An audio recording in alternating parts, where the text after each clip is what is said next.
Alors ce matin, je me propose de voir avec vous ce sujet, veiller, deux points, garder vivant l'essentiel. Gardez vivant l'essentiel. Regardez votre voisin et posez-lui la question, est-ce que l'essentiel, tu le gardes vivant?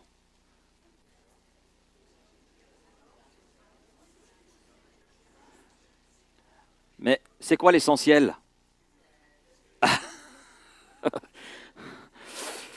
Alors, Proverbe 4, verset 23. Proverbe 4, verset 23. Proverbe 4, verset 23. Tout à fait. Garde ton cœur plus que toute autre chose, parce que de lui viennent les sources de la vie. Amen. Vous savez ce qui se passe lorsqu'un conducteur, vous m'imaginez au volant de mon berlingot, d'accord? Je suis sur l'autoroute, donc 120.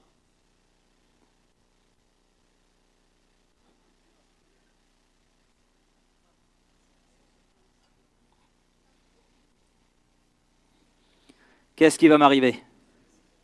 Un accident. Eh oui, un accident. Un conducteur qui s'endort, non pas quelques heures, mais juste quelques secondes. Quelques secondes. Hein, ce n'est pas une heure, juste quelques secondes. Le résultat, c'est qu'il va sortir de sa trajectoire, sortir de la route, et il risque d'avoir un accident, c'est sûr. Mais spirituellement, c'est la même chose. Celui qui s'endort se met en danger, vous le saviez? Le sommeil spirituel est aussi dangereux que le sommeil du conducteur qui est là au volant d'une voiture. Le risque, c'est l'accident. Celui qui s'endort spirituellement se met en danger, mais il met également son entourage en danger. Le chauffeur qui s'endort, vous imaginez, là je suis au volant de mon berlingot, je me suis endormi. S'il y a quelqu'un qui arrive en face, vous allez dire non, tu es sur l'autoroute. Oui, mais je franchis la barrière de sécurité qui est là au milieu. Je passe par-dessus, je tombe de l'autre côté.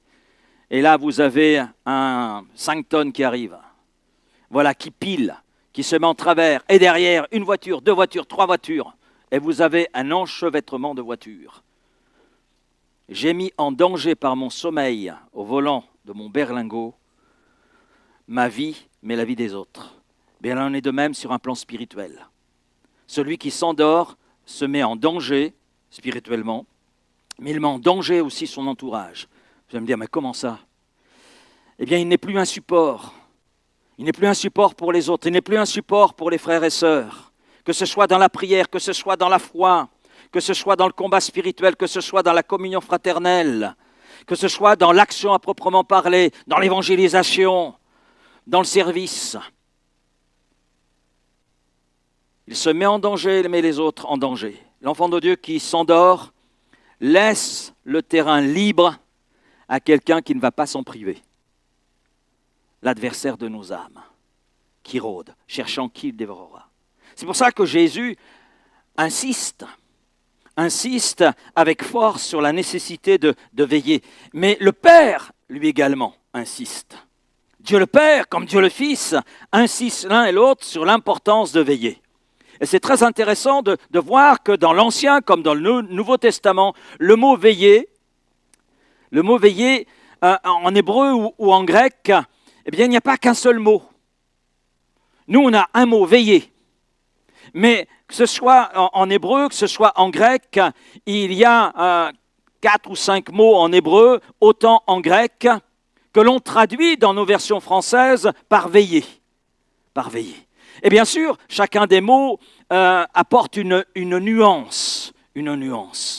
Mais Dieu, à travers cela, nous montre l'importance, la nécessité d'être vigilant. Alors bien sûr, ce matin, on ne va pas s'arrêter sur tous les mots qui sont là utilisés. On va simplement s'arrêter sur un sens de ce mot que nous trouvons dans l'Ancien Testament et entre autres dans le verset d'introduction « Garde ton cœur plus que toute autre chose ».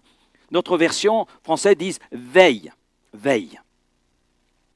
Et puis, on retrouve la même chose en grec, la même signification avec un mot qui est cette fois-ci en grec. Garde, shamar en hébreu, ton cœur plus que toute autre chose.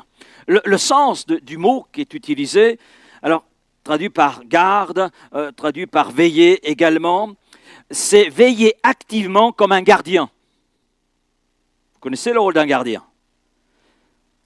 Si nous avons 2 gardiens ce matin, ils veillent à qui entre dans le lieu. Et c'est important. Et pour mieux y voir, ils ont chacun une paire de lunettes. Hein? Voilà. Pour voir tous les détails. Donc ils veillent sur notre sécurité, parce que nous sommes précieux. Amen. Nous sommes précieux à vos yeux. Hein? Vous veillez sur nous. Amen. En effet, le mot « garde », qui est utilisé dans ce proverbe 4, verset 23, a ce sens, c'est protéger ce qui est précieux, protéger ce qui a de la valeur, protéger un bien qui nous a été là confié. Et lorsqu'il est dit « veille sur ton cœur », c'est « garde, protège ce cœur qui est là précieux », qui en réalité nous a été prêté. Parce qu'un jour viendra où nous rendrons des comptes de ce que nous aurons fait dans notre vie. Donc il nous est prêté. La vie ici-bas nous est prêtée. Et ce cœur qui est le nôtre est précieux. Bien sûr, quand il est dit « garde ton cœur », c'est là quelque chose, c'est vrai, de précieux, précieux aux yeux de Dieu, mais cela doit être aussi précieux à nos yeux. Est-ce que ton cœur est précieux à tes yeux? Là, ne pose pas la question à ton voisin, pose-toi la question ce matin. Est-ce que ton cœur, à tes yeux, est aussi précieux qu'il peut l'être aux yeux de Dieu? Dans la pensée hébraïque, entre autres dans ce passage, le cœur, ce n'est pas simplement le siège des émotions. Le cœur englobe la pensée, l'intelligence. Nous sommes tous pourvus d'une intelligence. Ça nous parle aussi du discernement, savoir discerner les choses. Ça nous parle aussi de la volonté, cette capacité de choix, cette capacité de décision. Ça nous parle des désirs, ça nous parle aussi de la foi. Autrement dit, lorsque Dieu dit « veille sur ton cœur », garde ton cœur, il nous dit en d'autres termes « veille sur le centre de ta personne, veille sur ce que tu es, veille sur ce qui fait ta personne, ce qui fait que tu es. » C'est ça en fait. Garde ton cœur plus que toute autre chose, parce que de lui jaillissent les sources de la vie. L'image est forte ici. Comme une source détermine la qualité de l'eau d'un fleuve, le cœur détermine la qualité de la vie qui est la nôtre. Parole, relation, action. Ce qui entre dans le cœur, dans ce qui est précieux aux yeux de Dieu et de ce qui doit être précieux à nos yeux, finit toujours par en sortir. Vous avez remarqué cela? Ça sort toujours par des paroles, par des décisions, ça sort aussi par des relations, ça sort par un comportement. Si mon cœur est énervé, qu'est-ce que tu veux me dire? Ça va ressortir. Un comportement, des paroles, une relation. Luc 6, verset 45, la fin du verset 45 dit « C'est de l'abondance du cœur que la bouche parle. » Parle et je te dirai qui tu es. Parle, parce que tes paroles traduisent ce qui est là dans ton cœur. Et cette expression qui est donnée par Jésus, c'est Jésus qui utilise cette expression. C'est de l'abondance du cœur que la bouche parle. Cette expression signifie que nos paroles reflètent ce qui habite notre cœur. Et vous avez le verset dans son entier. L'homme bon, l'homme intelligent, tire de bonnes choses du bon trésor de son cœur. Notez bien, du bon trésor, de ce qui est là précieux aux yeux de Dieu et ce qui doit l'être à nos yeux. Alors que le méchant tire de mauvaises choses de son mauvais trésor, c'est-à-dire de son cœur. Parce que c'est de l'abondance du cœur que la bouche parle. Donc Jésus ici souligne l'importance de la nature intérieure d'une personne, de notre nature. Parce que cela influence nos paroles, cela influence nos relations, cela influence notre comportement, cela influence tout notre environnement. En résumé, celui qui garde son cœur comme quelque chose de précieux, en fait, veille sur toute sa vie. Veille sur toute sa vie.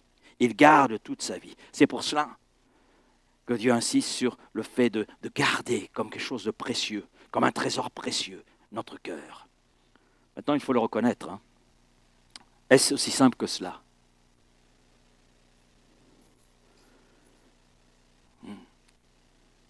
Non, ce n'est pas si simple que cela. Nous sommes assaillis par toutes sortes de pensées. Par exemple, ce matin, il y a ceux qui sont là et qui se disent dans leur cœur, pourvu que le pasteur ne soit pas trop long.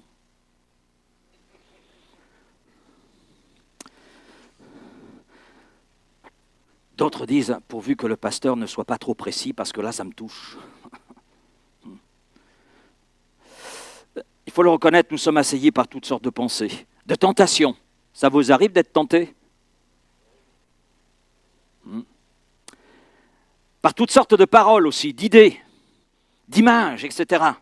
Et si nous ne veillons pas à ce qui alimente notre cœur, qui est là un bien précieux, à savoir si nous laissons entrer n'importe quoi, cela veut dire que cette source de vie, pour reprendre l'expression qui est utilisée dans ce proverbe, va se trouver, affectée, polluée. Et ce qui va alors sortir de cette source va forcément en être le reflet. Ton cœur est-elle une source précieuse pour laquelle tu dois tout mettre en œuvre pour veiller? Veiller à ce que rien ne vienne souiller cette source, ce trésor précieux. Ce n'est pas Christ qui le fera à ta place. Ce n'est pas Christ qui le fera à ma place. C'est notre responsabilité. Veille sur ton cœur. Oui, Dieu veille sur nous, c'est sûr. Mais il nous dit, premièrement, toi veille. Veille, c'est ta responsabilité, c'est ton devoir. Pourquoi? Parce que ce cœur qui est le tien t'a été prêté et c'est un bien précieux, c'est un trésor précieux. Amen.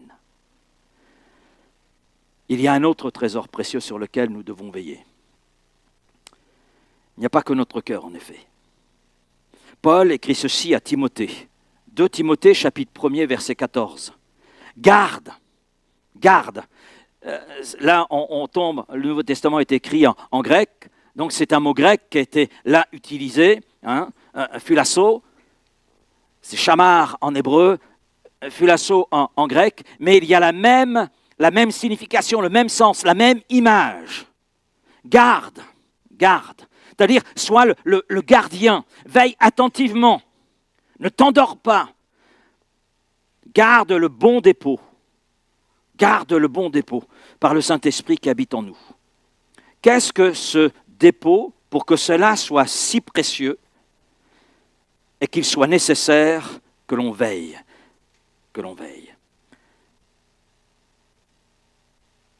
Le bon dépôt, quand on regarde le contexte, c'est quand on ne connaît pas un verset, quand on ne le comprend pas, regardons le contexte. Et le contexte nous parle de la foi. Le bon dépôt, c'est notre foi. C'est notre foi en Christ, notre attachement à la fois à sa personne et à sa parole écrite, la Bible. Ici, il ne s'agit pas simplement de l'acte de croire, mais de s'attacher à un bien précieux qui nous a été confié par Christ. La foi, c'est un don, c'est un cadeau. Amen. Là, tu peux regarder ton voisin et lui dire, Dieu t'a fait un cadeau formidable, c'est qu'il t'a donné la foi. Ah oui, il t'a donné la foi. Il t'a confié un trésor précieux qui est ton cœur, mais il t'a confié aussi un trésor précieux, un don, un cadeau qui est la foi. Ce bon dépôt, c'est notre foi en Jésus-Christ, notre attachement à Christ. La foi, ça vient d'où? La foi vient de ce que l'on entend, et ce que l'on entend vient de la parole de Christ, Romains 10, 17. Et la foi est née en nous de cette relation avec Christ, de cette relation avec sa parole, et c'est là quelque chose que l'on doit protéger, conserver intact. Est-ce que ta foi est intacte? Est-ce que ta foi est moins que ce que tu as reçu le jour où tu as découvert Christ, ou est-ce que c'est plus? Elle doit rester intacte. On ne doit pas la diluer ni l'altérer. Une foi vivante, une foi dynamique. Amen. Et sur ce point, Paul fait une insistance auprès de Timothée.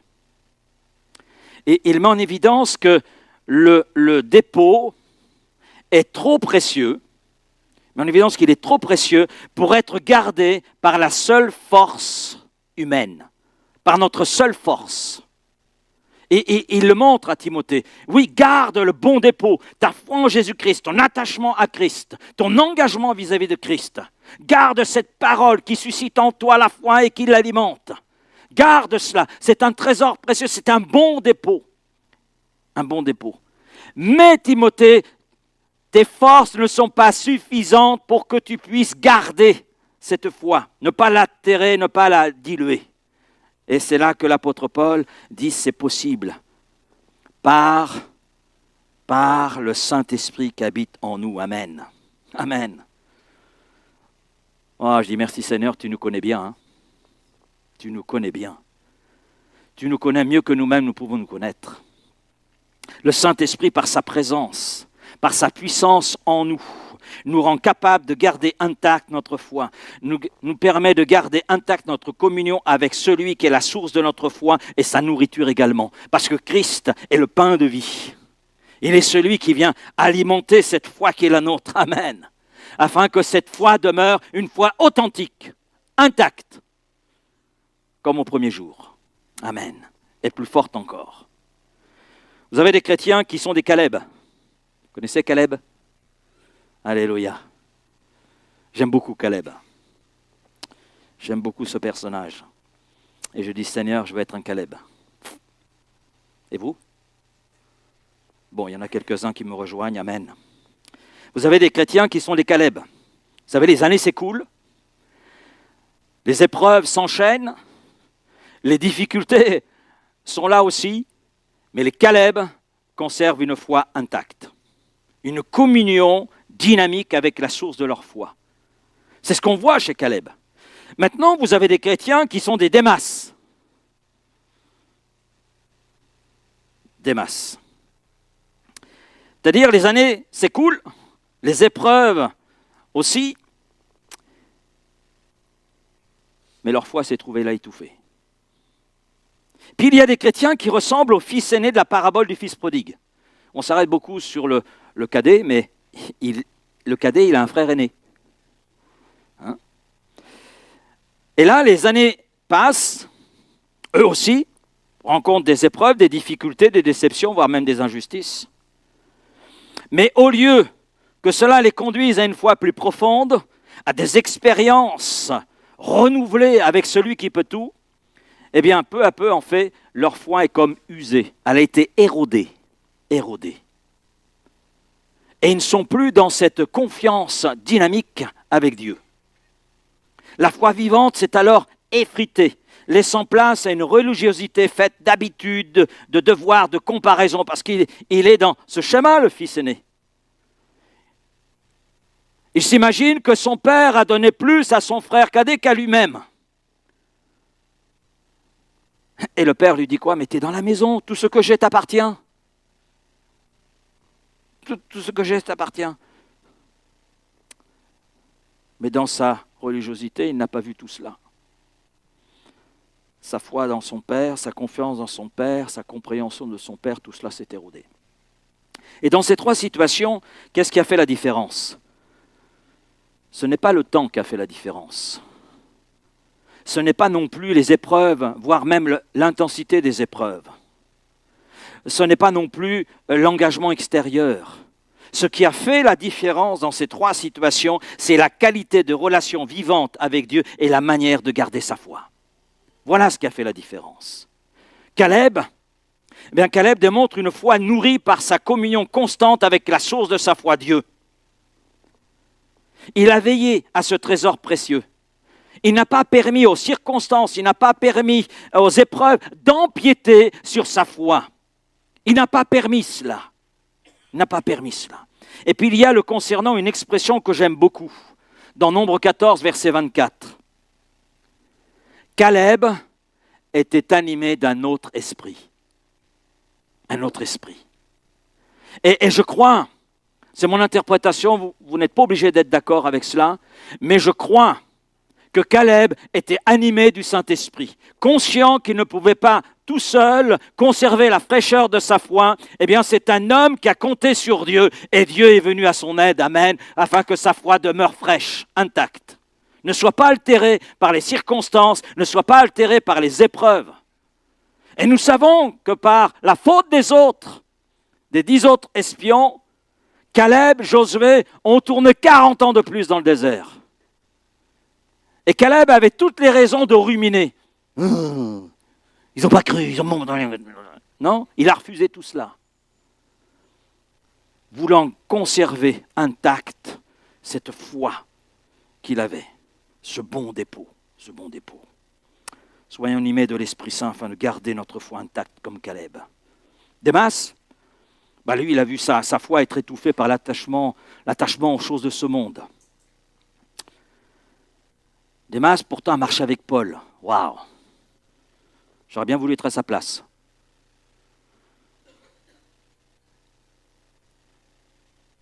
C'est vrai que Paul marchait très vite. Il fallait le suivre. Mais Démas a marché avec Paul. Et plus tard, Paul écrit, Démas m'a abandonné par amour pour ce présent siècle. 2 Timothée 4,10. Par amour. C'est-à-dire qu'il a fait tout un transfert. Oh, bien sûr, ce n'est pas arrivé comme cela. Hein? Vous savez, les choses comme Démas, ça n'arrive pas comme cela. Hein? Tel comportement, ça se nourrit par les pensées, par des choix, voilà, par des compromis. Et petit à petit, il y a la glissade, vous savez, c'est un phénomène toboggan. Et d'un seul coup, il y a un envol. Ben oui, Démas s'est envolé jusqu'à abandonner. Abandonner Paul, abandonner l'œuvre, abandonner quelque part le plan que Dieu avait pour sa vie. Tout cela par amour pour ce présent siècle. Mais la parole de Dieu nous dit que le monde avec sa convoitise, tout cela est appelé à disparaître. Mais celui qui conserve ce bon dépôt, celui-là demeure éternellement. Amen. Amen. Sa foi n'a pas été attaquée quand on regarde. Il n'est pas dit de la part de Paul que Démas a été attaqué dans sa foi, a dû faire preuve à des épreuves terribles. Non. Elle n'a pas été attaquée de front. Elle a été étouffée progressivement. Faute de vigilance, voilà. Il est ce chauffeur que j'ai décrit au départ. S'est endormi, il a peut-être cherché à résister, mais à un moment donné, il s'est bien endormi. Et c'est triste, cela l'a éloigné. Faute de vigilance, faute de dépendance aussi du Saint-Esprit. Parce que je crois que le Saint-Esprit étant le consolateur, il vient à notre secours pour nous aider à faire ce que nous ne pouvons pas faire. Maintenant, il ne fera jamais à notre place ce qui nous revient. La part qui nous revient, elle nous revient. À nous de l'assumer. Mais pour ce que nous ne pouvons pas accomplir, merci pour le Saint-Esprit, le divin consolateur. Le fils aîné, lui, il exprime une foi et une fidélité sans intimité. C'est terrible, hein? Est-ce qu'il peut y avoir foi sans intimité? Non. Ce n'est pas possible. Dans ce cas-là, on ne peut pas parler de foi, on parle de religiosité. Mais pas de foi. Le fils aîné, il est resté dans la maison. Mais ce qui est terrible, il est resté dans la maison, mais loin du cœur du Père. C'est ça, en fait. Si je dois décrire ce fils aîné, c'est ça, il est dans la maison du Père, mais loin du cœur du Père. Lui, il n'a pas quitté le Père extérieurement, à l'inverse de son frère cadet. Non, mais son cœur s'est éloigné intérieurement du Père. Et il est devenu même insensible au cœur du Père. Ce n'est pas commencer dans la foi qui est décisif. Ce qui est décisif, c'est de persévérer. De persévérer dans une relation vivante avec le Christ qui est le source de notre foi. D'être là au plus près du cœur de notre Seigneur et Sauveur. Amen. On peut être dans la maison, l'église. Et pourtant, notre cœur est loin du cœur de celui qui est au centre de l'église. On peut même servir. On peut même servir. On peut faire plein de choses en étant éloigné du cœur de notre Seigneur, de celui qui est le chef de l'Église. Le Saint-Esprit est le soutien essentiel, nous permettant de garder intact ce bon dépôt, malgré le temps qui s'écoule, malgré les épreuves que nous pouvons traverser. Et là, je dis Amen, Seigneur. Que notre foi demeure une foi qui ne s'altère pas, qui ne se laisse pas étouffer, mais qui est une foi dynamique. Voilà, quelques-uns disent Amen. Merci de me suivre. Notre cœur est un bien précieux. Notre foi est un bien précieux, mais il y a un troisième élément. Ta communion avec Christ. Ta communion avec Christ. Ton intimité. Pourquoi est-ce un bien précieux? On peut se poser la question. Parler de communion avec Christ, ce n'est pas parler d'un concept abstrait. Non. Ce n'est pas parler d'une pratique religieuse supplémentaire. Non, c'est parler d'une relation vivante, personnelle et intime. C'est ça. Pour ceux qui sont mariés, je pense que vous avez une relation intime, personnelle et vivante avec votre épouse. Et réciproquement. Oh là, ma femme là, c'est... Oui. Et vous savez, comme dans toute relation, elle peut être négligée. Par manque de temps, par manque de priorité. Et parce qu'on s'est habitué. Peut-être que madame est devenue un meuble devant lequel on passe tous les jours et on a oublié que le meuble était là. Non, c'est une personne de chair. Mais ça peut être réciproque. Voilà. Je veux choquer personne. Tout comme toute relation, elle peut être affaiblie. Vous savez, la routine, la fatigue aussi spirituelle, peut être remplacée par l'activité religieuse. Faire pour Dieu sans faire avec Dieu. Vous savez, ce n'est pas la même chose, on n'a pas les mêmes résultats. On peut faire beaucoup de choses pour Dieu sans faire les choses avec Dieu. Alors peut-être faisons moins, mais faisons-le avec Dieu. On peut prêcher. Oui. Voilà, je me sens concerné là. On peut servir, on peut chanter, on peut organiser sans intimité avec celui qui est le centre même de l'Église, qui est la source de la foi. C'est pourquoi Jésus dit clairement « Demeurez en moi, et je demeurerai en vous ». Jean 15, 4. C'est très intéressant d'ailleurs, la communion avec Christ, quand on écoute Jésus, c'est une responsabilité partagée. Jésus dit « Demeurez en moi ». C'est la responsabilité de qui? C'est la nôtre, on est d'accord? Et, donc par voie de conséquence, je demeurerai en vous. Et là, c'est la responsabilité de Christ. Alors concernant Christ, il n'y a pas de souci. Christ est fidèle. Amen. Fidèle à demeurer en nous. Mais demeurer en lui demande une vigilance constante. Je ne peux pas demeurer en Christ si je ne veille pas sur ma relation avec lui. C'est aussi simple que cela. Où en es-tu dans ton intimité avec Jésus? Où en es-tu dans ton intimité avec Jésus? Je ne parle pas des autres, je parle de toi. C'est toi. Où en es-tu dans ton intimité avec Jésus? Pourquoi sommes-nous au volant d'une voiture les yeux ouverts? Je reviens à mon introduction. C'est pour rester sur la bonne trajectoire. C'est pour éviter de nous égarer.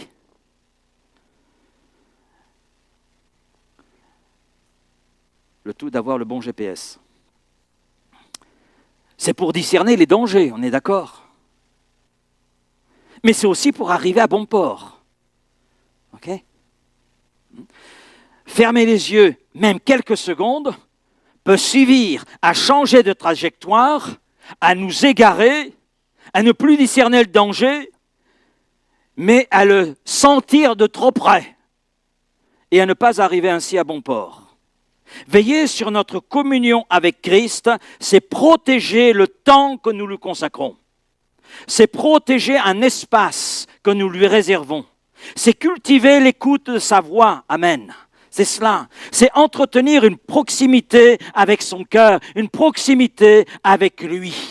À l'image de Marie qui était là au pied du Seigneur, et c'est ce qui la caractérise dans les 3 textes où il est question de Marie de Béthanie, elle est là au pied de Jésus. Elle est là pour l'écouter.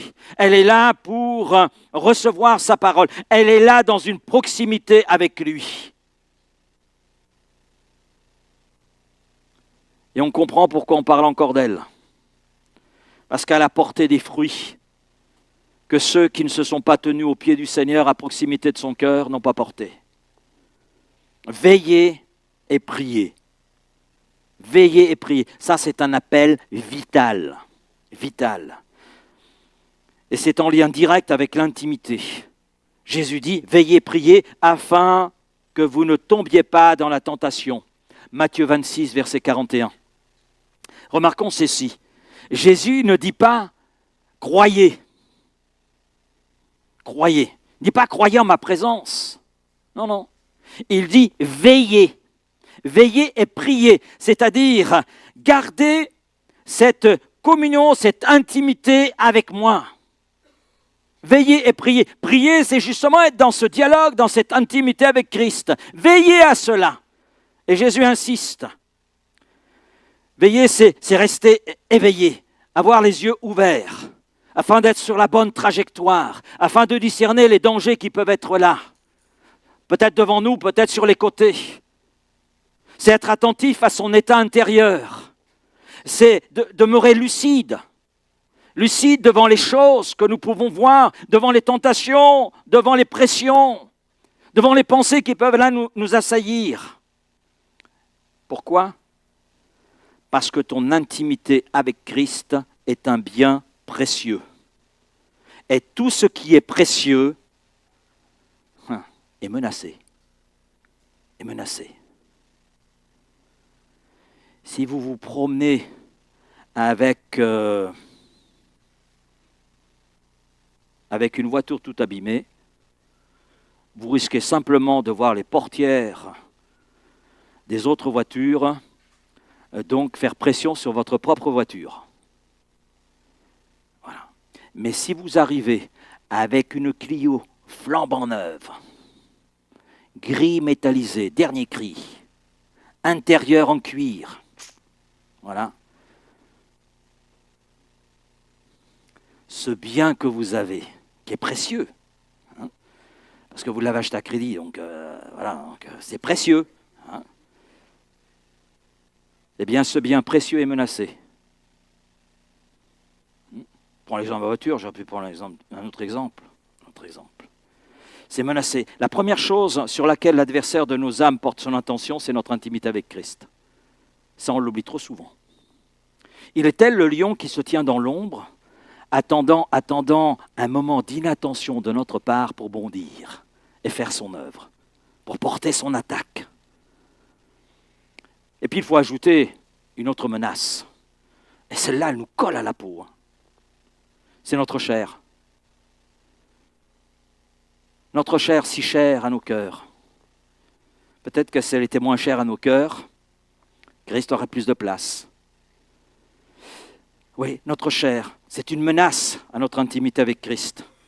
Parce qu'elle a des difficultés, justement, à maintenir ce niveau, j'allais dire, d'intensité, de relation avec Christ. Elle a des difficultés à se soumettre. Vous l'avez remarqué ? Vous n'osez pas répondre. Hein. Vous vous sentez trop concerné. Puis votre chair dit, ne réponds pas, parce que tu sais que c'est vrai. Si l'esprit est bien disposé, il n'en est pas de même pour la chair. Et d'ailleurs, vous avez le verset, j'ai lu le début, on peut lire la suite, veillez et priez afin que vous ne tombiez pas dans la tentation. Parce que l'esprit, il est bien disposé, mais la chair, elle est faible. C'est pas elle sera faible, C'est pas elle sera peut-être faible, elle est faible. C'est le résultat des dégâts du péché dans notre vie et de l'éloignement de cette intimité avec Dieu. Alors on va regarder, parce que ce verset, sans le contexte, on ne le comprend peut-être pas totalement. Alors on va regarder le contexte. Vous connaissez le contexte de ce verset?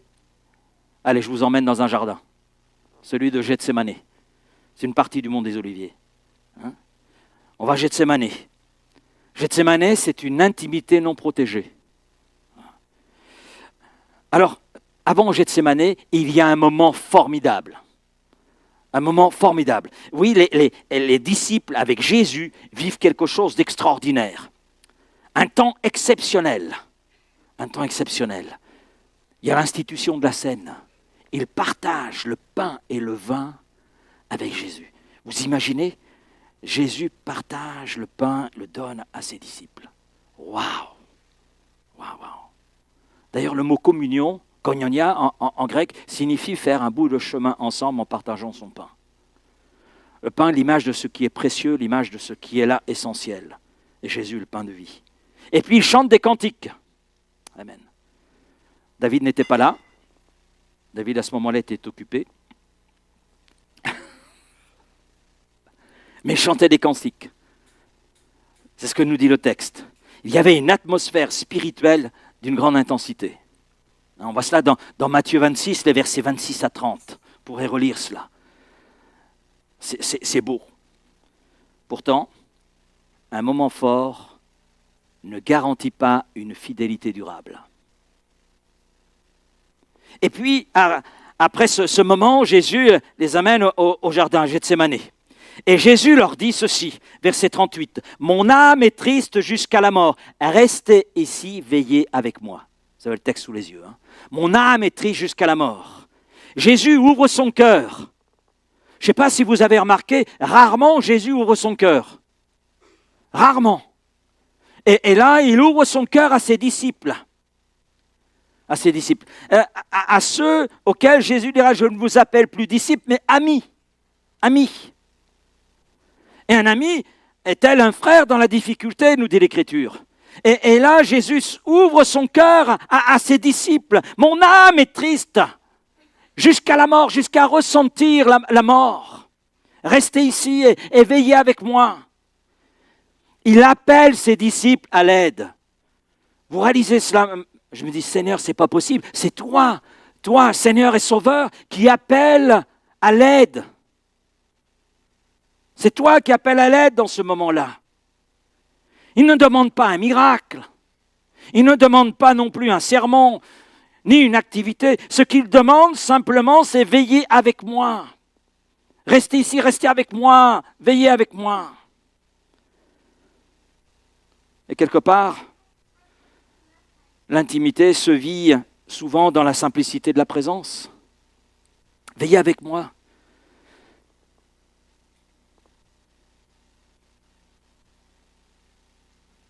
Et que voit-il à son retour? Jésus les trouve endormis, verset 40. Alors il les exhorte à nouveau. Il les exhorte à nouveau, c'est le verset 41. Que leur dit-il au verset 41? Justement, ce texte sur lequel nous sommes, veillés, priez, afin que vous ne tombiez pas dans la tentation. L'esprit est bien disposé, mais la chair est faible. Une exhortation claire, précise, qui a tout un sens. Et il revient encore, et ils dorment toujours. 3 fois, Jésus s'éloigne, 3 fois il revient, ils sont endormis. De la part des disciples, ce n'est pas une rébellion ouverte, c'est simplement un relâchement progressif. Vous savez, les yeux qui se ferment, puis à un moment donné, on cesse le combat. Et c'est au milieu de tout cela qu'il y a cette vérité cruciale. L'esprit est bien disposé, mais la chair est faible. On ne peut pas reprocher aux disciples de ne pas aimer Jésus. Ils aiment Jésus. Ils veulent le suivre. Mais sans vigilance, je vous le dis, sans vigilance, la bonne volonté ne suffit pas. C'est ce que Jésus dit. Si l'esprit est bien disposé, la chair elle est faible. C'est-à-dire que la bonne volonté, ça ne suffit pas. Ça ne suffit pas. Il faut une discipline. C'est nécessaire. Et discipline rime aussi avec disciple. Il n'y a pas de disciple sans discipline. Et les conséquences spirituelles, la suite nous la connaissons. Jésus est arrêté, les disciples prennent la fuite, et Pierre, quelques minutes plus tard, renie Jésus, par 3 fois. Par 3 fois. Il ne fait pas les choses à moitié. Marquez les autres non plus parce qu'ils ont pris la fuite. Leur comportement extérieur est le reflet de leur non-vigilance dans cette intimité avec Jésus. C'est le reflet de leur état intérieur. Ils n'ont pas su veiller sur leur intimité avec Christ et ils se retrouvent sans force lorsque la menace survient. Ils se trouvent démunis. Ils se trouvent démunis. C'est moins qu'on puisse dire, parce qu'ils prennent la fuite. Je crois que, oui, il faut voir Jésus quand même. Parce qu'à l'opposé, oui, on parle des disciples là, mais revenons à Jésus. Jésus est dans la vigilance, dans sa relation, dans son intimité avec son Père. Et vous savez ce qui se passe dans ce même épisode? Le Père envoie un ange pour fortifier Jésus. Oh, quel contraste! Quel contraste! Jésus bénéficie d'un secours, et ce secours a été précieux parce que je suis persuadé, le Seigneur me le dira quand je serai avec lui dans la gloire, je suis persuadé que ce temps d'intimité avec Dieu, son Père, et le fait d'avoir trouvé le secours dans ce moment a permis à Jésus de faire face aux menaces. Alors un ange lui apparut du ciel pour le fortifier. On voit cela dans Luc 22, verset 43. De tout cela, je ressors avec une vérité, une leçon. Le plus grand danger du chrétien, ce n'est pas l'attaque. On a entendu, on entend encore aujourd'hui, on parle beaucoup du diable. Peut-être qu'on en parle trop et on ne voit pas là où il est réellement. Mais en fait, quand je considère la parole de Dieu, le plus grand danger du chrétien, ce n'est pas l'attaque, mais c'est le sommeil. C'est le sommeil spirituel. Pourquoi? Parce que le sommeil spirituel, vous l'avez certainement remarqué, est progressif. On ne s'endort pas brutalement. Est-ce que vous y arrivez, vous? Sauf si on prend les médicaments qui font que... Voilà. Non, on ferme les yeux juste un petit peu, et puis on essaie de résister, et puis à un moment donné, la résistance, elle n'y est plus, et là on s'endort. Alors sur le plan spirituel, ça veut dire on repousse le temps avec Dieu, on compense par l'activité, jusqu'au moment où on ne discerne plus rien. Conserver les yeux ouverts, que ce soit physiquement ou spirituellement, c'est un combat. C'est un combat. Ça m'est arrivé, et je bénis Dieu, d'avoir un super copilote, voilà, parce qu'il n'y a pas longtemps, on a fait un trajet durant toute une nuit avec Raphaël, et j'ai peiné jusqu'à l'arrivée, parce qu'il y a un moment où les yeux... Et ma femme était là, mon copilote était là, voilà, amen, et heureusement. Voilà. Parce que le berlingot avec le pasteur ne sera peut-être pas là aujourd'hui. Donc conserver les yeux ouverts, c'est un véritable combat.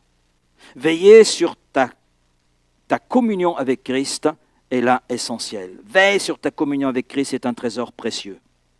Pourquoi? Parce que ta relation avec Christ, ta communion avec Christ est la source de ta force. Sans moi, vous ne pouvez rien faire. Sans Jésus, tu ne peux rien faire. L'équation est simple. Sans lui, tu ne peux rien faire. Jean 15, 5. La sève qui te permet de porter du fruit, beaucoup de fruits, et un fruit qui demeure, c'est en Jésus. C'est lui le cep. Si le sarment n'est pas collé au cep, il est mort. Il existe, mais il est mort. Et vous ne verrez pas de fruits. Mais dans la mesure où le sarment est attaché au cep, alors il reçoit la vie du cep et il porte du fruit. C'est l'image que Jésus utilise justement dans Jean 15, qui nous montre la nécessité d'être attentif à notre intimité avec lui.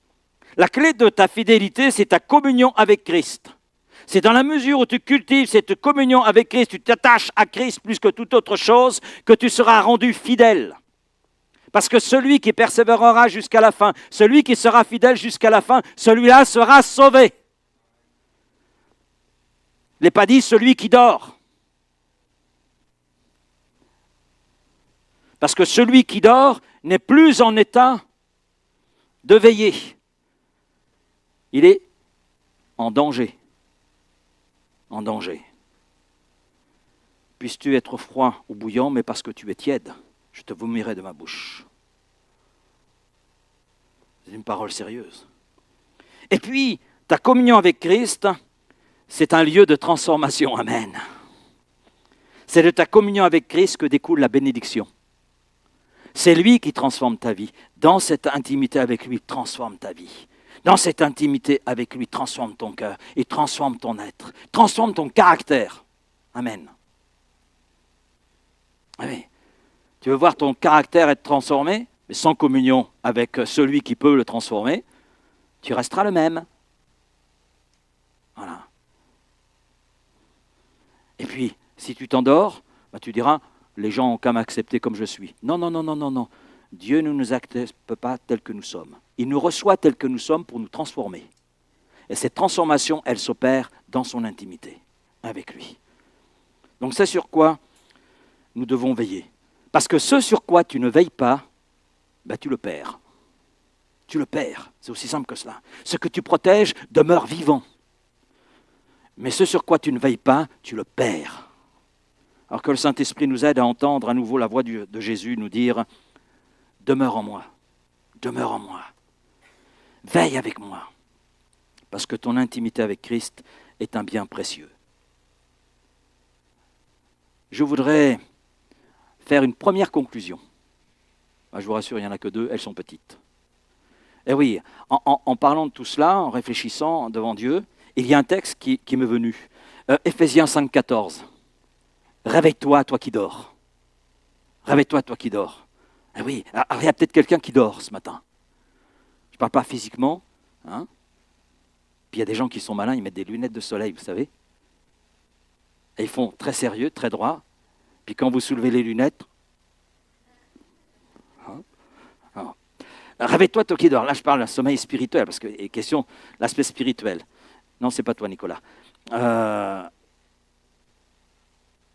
Je crois que ce texte est important, il est bon de le souligner. Réveille-toi, toi qui dors. Dieu ne condamne pas celui qui dort. Mais il l'appelle à se réveiller. Il l'appelle à se réveiller. Et aujourd'hui encore est un temps de grâce pour te réveiller. Amen. Amen. Ma deuxième et dernière conclusion, qui sera aussi rapide que la première. Ce matin, retenons cet appel du Seigneur. L'appel de notre Dieu est de veiller sur ce qui est précieux. Et nous avons 3 trésors précieux, ton cœur, ta foi, ta communion. Et appuyons-nous sur le Saint-Esprit, la personne du Saint-Esprit, pour nous maintenir dans cette vigilance, qui est un combat. Mais elle est nécessaire, cette vigilance, parce qu'il y a un événement qui vient bientôt. Très bientôt, quand on considère les signes qui sont là et l'accomplissement de ces signes. C'est le retour de Jésus-Christ qui, dans sa première phase, nous concerne au plus haut point parce qu'il est question de l'enlèvement de l'Église. Et l'Église, c'est nous. C'est toi et moi. C'est nous. C'est nous. Et le Seigneur ne va enlever avec lui que ceux qui seront là, conservant leur cœur, conservant leur foi vivante et conservant leur communion. D'ailleurs, Jésus, par rapport à son retour, pose la question, t'ouvrais-je la foi? Seigneur, dans nos cœurs, oui. Amen. Une foi vivante, une foi intacte, une foi dynamique. Voilà. Parce que nous avons compris que c'est un trésor précieux et tu nous donnes les moyens de veiller sur ce qui est précieux. Et là, tout le monde dit Amen. Merci Père pour ta parole ce matin. Seigneur, on a des trésors qui sont là précieux. Notre cœur, notre foi, mais aussi ton intimité, notre intimité avec toi. Seigneur, sur ces trésors, nous voulons veiller. Nous voulons être ces gardiens vigilants. ne laissant rien venir altérer ses bons trésors, ne laissant rien souiller ses bons trésors.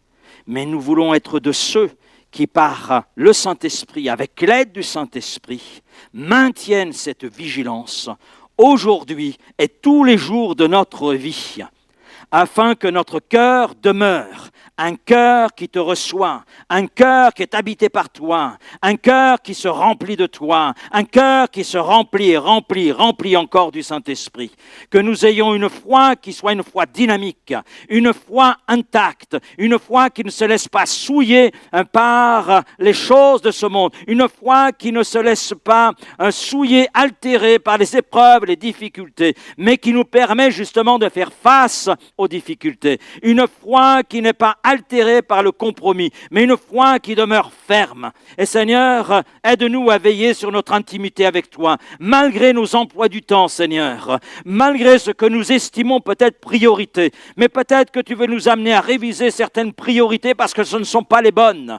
Oui, Seigneur, et c'est quelquefois difficile, ça peut être un combat, mais Seigneur, dans ce combat, tu nous aides à savoir placer la priorité. Oui, qui est cette communion avec toi, de laquelle découle tout le reste. Oui, Seigneur, ta présence, ton intimité, c'est un lieu de transformation. C'est le lieu où nous recevons cette sève qui est la nécessaire pour que notre vie porte un fruit à ta gloire. Oui, Seigneur. Et sur cela, nous voulons être vigilants. Alors, merci, Père, d'aider mes frères et sœurs, de nous aider chacun pour notre part, mais aussi ensemble. Aussi, parce que tu nous appelles à veiller les uns sur les autres, afin de demeurer dans la foi. Oui, Seigneur, et que nous puissions, Seigneur, veiller sur nous, premièrement, alléluia, être éveillés, amen, être des gens éveillés, et que nous puissions ainsi aider peut-être nos frères et sœurs qui s'endorment ou qui se sont endormis, afin, Seigneur, qu'un réveil se fasse en eux. Merci, Père, pour ta présence avec nous ce matin. Merci pour ta grâce et ton esprit. Amen. Amen.